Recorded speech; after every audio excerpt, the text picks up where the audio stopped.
कल हम 10 प्रश्न कर चुके हैं। आज हमारा 11वां प्रश्न है, हड़प्पा वासी किस वस्तु के उत्पादन में सर्वप्रथम थे। ठीक है, आपको बताना है जो हड़प्पा वासी या फिर जो सिंधु सभ्यता के लोग थे वो किस वस्तु के उत्पादन में सर्वप्रथम थे। इसमें आपको ऑप्शन ए दिया गया है मुद्राएं, ऑप्शन बी कांसे के औजार, ऑप्शन सी कपास या फिर ऑप्शन डी जौ। तो इसका जो सही आंसर होगा वो हो जाएगा आपका ऑप्शन सी कपास। ठीक है, कपास जो थे वो लोग उन्होंने क्या करा था, सबसे पहले कपास की वस्तु के उत्पादन का निर्माण किया था। ठीक है, अब आज का तब अगला प्रश्न देखते हैं। प्रश्न संख्या 12, निम्नलिखित विद्वानों में से हड़प्पा सभ्यता का सर्वप्रथम खोजकर्ता कौन था।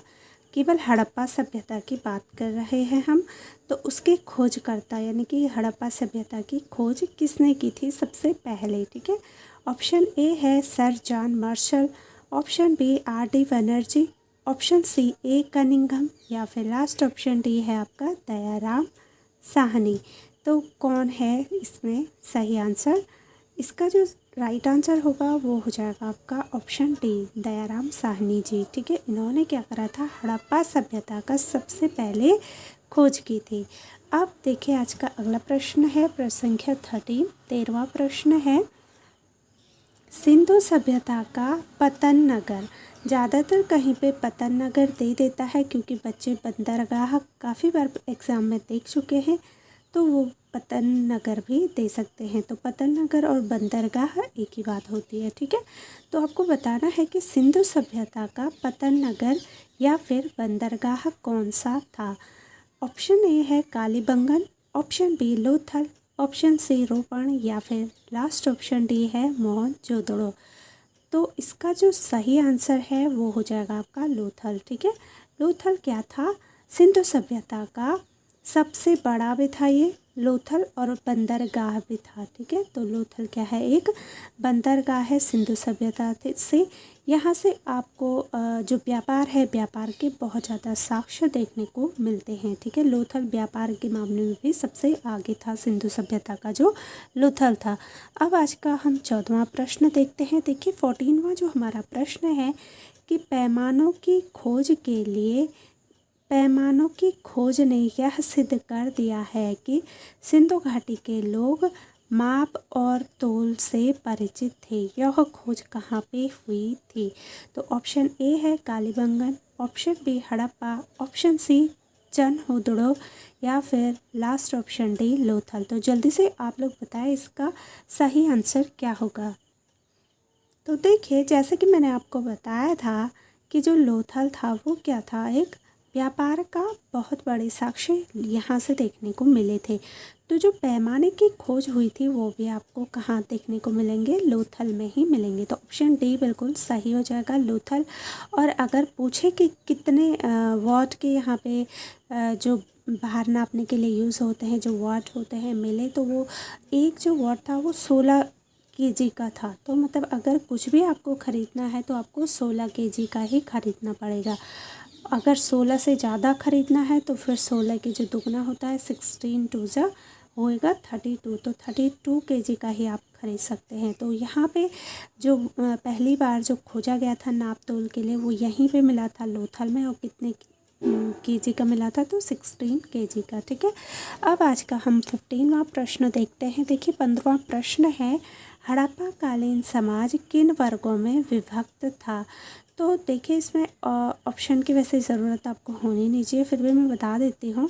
ऑप्शन ए है शिकारी, पुजारी, किसान और क्षत्रिय, ऑप्शन बी है विद्वान, योद्धा, व्यापारी और श्रमिक, और इसी में आपका आगे ऑप्शन सी है ब्राह्मण, क्षत्रिय, वैश्य और शूद्र, और लास्ट ऑप्शन डी राजा, पुरोहित, सैनिक और शूद्र। तो देखिए इसका जो सही आंसर है आपको ध्यान रखना है, सही आंसर हो जाएगा आपका इसमें ऑप्शन बी।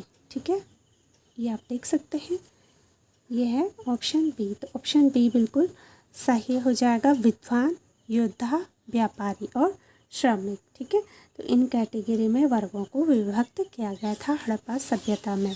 तो अब हम देखते हैं 16वां प्रश्न। 16वां जो हमारा आज का प्रश्न है, सिंधु सभ्यता का सर्वाधिक उपयुक्त नाम क्या है।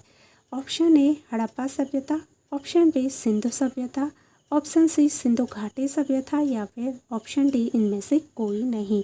तो आपको क्या लगता है कि सिंधु सभ्यता का सबसे अच्छा उपर्युक्त नाम क्या हो सकता है, जल्दी बताएं।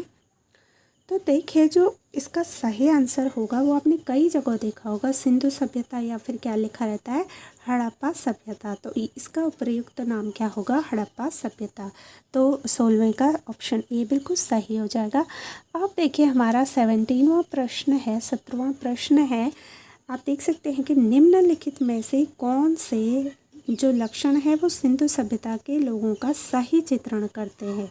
ऑप्शन ए है कि उनके विशाल महल और मंदिर होते थे। ऑप्शन बी है, दूसरा है मतलब एक पॉइंट फर्स्ट ये था, सेकंड पॉइंट है कि वे देवियों और देवताओं दोनों की पूजा करते थे। तीसरा पॉइंट है कि वे युद्ध में घोड़ों द्वारा खींचे जाने वाले रथों का प्रयोग करते थे। ठीक है, अब इसमें आपको ऑप्शन दिए गए हैं, 3 पॉइंट्स दिए गए हैं। 3 पॉइंट्स में से आपको बताना है कि अब कौन सा ऑप्शन सही होगा, मतलब कौन सा पॉइंट सही होगा। तो ऑप्शन ए है कि केवल 2, यानी कि केवल 2 पॉइंट कि वे देवियों और देवताओं दोनों की पूजा करते थे, क्या ये सही पॉइंट है। या फिर ऑप्शन बी है 1 और 2।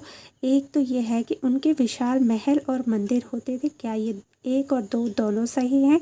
या फिर सी आप देख सकते हैं ऑप्शन कि 1, 2, 3 क्या वे युद्ध में घोड़ों द्वारा खींचे जाने वाले रथों का प्रयोग करते थे। या फिर डी ऑप्शन है कि कोई नहीं।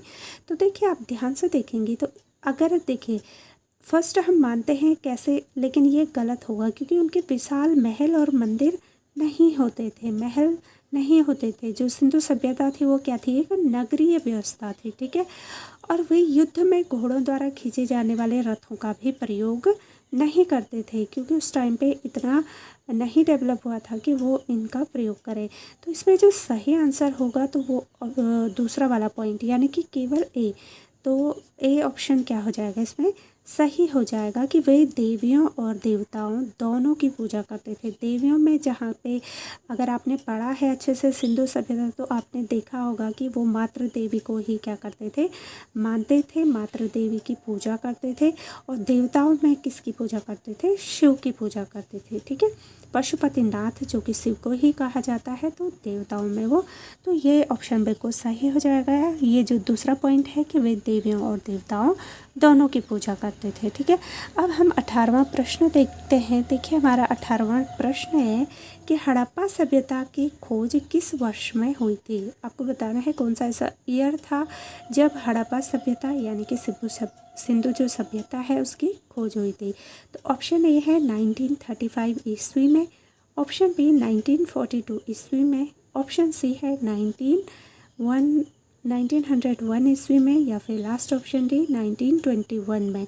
तो कब हुई थी हड़प्पा सभ्यता की खोज। तो देखिए इसका जो सही आंसर है वो है ऑप्शन डी 1921 में हड़प्पा सभ्यता की खोज हुई थी, जो कि किसने की थी, दयाराम साहनी जी ने की थी। अब आज का देखिए 19वां हम प्रश्न देखते हैं। 19वां प्रश्न देखेंगे। 19वां प्रश्न है हड़प्पा सभ्यता के बारे में कौन सी उक्ति सही है। ऑप्शन ए है उन्हें अश्वमेध की जानकारी थी, का हो गया यहाँ पे। ऑप्शन बी गाय उनके लिए पवित्र थी। ऑप्शन सी उन्होंने पशुपति का सम्मान करना आरंभ किया था।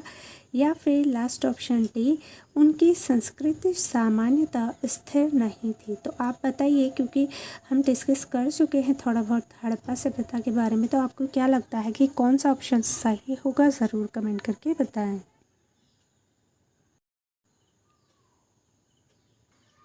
तो देखिए इसका जो सही आंसर हो जाएगा, आपको मैंने पहले भी बताया था कि हड़प्पा सभ्यता में क्या किया गया था, जो देवी और देवता दोनों को, तो उन्होंने पशुपति का, ठीक है, जो देवताओं में क्या करा था, उन्होंने पशुपति का सम्मान करना आरंभ किया था। तो ऑप्शन सी बिल्कुल सही हो जाएगा। ठीक है, अब हम आज का अंतिम प्रश्न देखते हैं। आपको पता ही होगा, आप लोग अगर मेरे साथ पहले से जुड़े हैं तो हम एक दिन में 10 प्रश्न करते हैं। डेली मैं आपको 10 प्रश्न लेके आती हूँ। कल हमने 10 प्रश्न करे थे डिस्कस, आज हम आगे, तो ये हमारा आज का अंतिम प्रश्न है। ज़रूर आप लोग इसका उत्तर कमेंट करें। तो देखिए हड़प्पा के जो लोग थे, हड़प्पा के लोगों की सामाजिक पद्धति थी। तो आपको बताना है कैसी सामाजिक पद्धति थी हड़प्पा सभ्यता के लोगों की। ऑप्शन ए उचित समतावादी, ऑप्शन बी दास श्रमिक आधारित, या फिर ऑप्शन सी वर्ण आधारित, या फिर लास्ट ऑप्शन डी जाति आधारित। तो कैसी थी उनकी सामाजिक पद्धति? तो देखिए इसका जो सही उत्तर होगा वो होगा ऑप्शन ए उचित समतावादी। उन लोगों की जो पद्धति थी वो उचित समतावादी थी। वो पहले आपने देखा होगा कि विद्वान हुआ करते थे, जो विद्वान थे वो उनकी श्रेणी अलग थी, योद्धा उनकी श्रेणी अलग थी, व्यापारी और श्रमिक 4 वर्गों में ये लोग क्या थे, विभक्त थे, जो कि क्या थी, एक उचित समतावादी जिसे माना जा सकता है। ठीक है, तो ये रहे आज के कुछ बहुत ही इम्पोर्टेंट प्रश्न। आई होप आपकी जानकारी में ये बहुत ज़्यादा योगदान देंगे आपको। आपकी हर एग्ज़ाम्स में कहीं ना कहीं यहाँ से प्रश्न पूछे ही जाते हैं, तो जो आपके लिए बहुत ज़्यादा लाभदायक होने वाले हैं। उम्मीद करती हूँ आपको मेरी वीडियो पसंद आई होगी। चलिए फिर मिलेंगे हम अपनी अगली वीडियोज़ में। तब तक आप सभी लोग अपना ध्यान रखिएगा और अपनी पढ़ाई को और बेहतर बनाइएगा। मिलते हैं फिर अगली वीडियोज़ में। Bye and take care.